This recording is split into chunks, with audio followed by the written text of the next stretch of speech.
Good evening. I'm Scott Inman with the Election Central Digital Brief for Tuesday, July 22nd. The Arkansas Beverage Retailers Association is behind a push to keep a proposal to legalize alcohol sales statewide off the November ballot.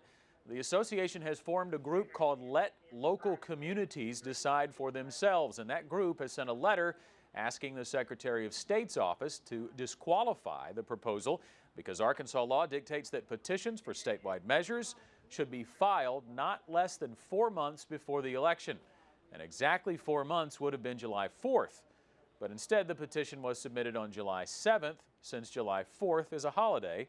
A Secretary of State spokeswoman says it's standard practice to roll the deadline to the following business day if the deadline falls on a holiday. She says the Secretary of State's office is researching the matter in order to present the appropriate response. They say they are anticipating litigation and could not comment any further about what their response will be.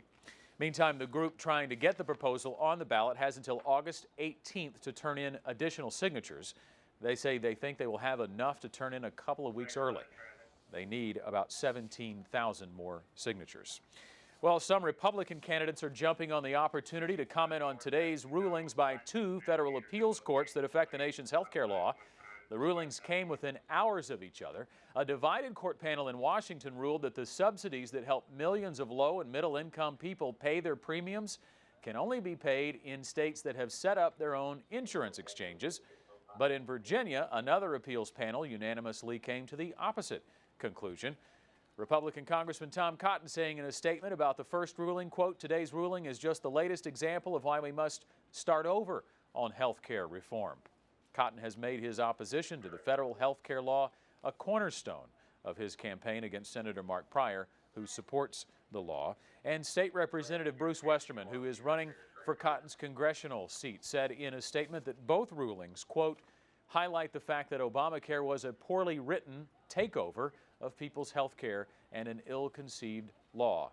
Westerman faces Democrat James Lee Witt in November in the 4th District. The White House says meantime policyholders will keep getting financial aid as the administration sorts out the legal implications. And finally, Syria has made its way into the Senate race. A Politico report says tonight that Mark Pryor bucked members of his own party when he brought a vote on an amendment denying President Obama funds to arm rebel forces fighting the Assad regime. The measure was voted down, but the article presents the move as a positioning for Pryor opposite Cotton, who has supported greater U.S. involvement in the battle against the Assad regime. That is tonight's Election Central Digital Brief. I'm Scott Inman.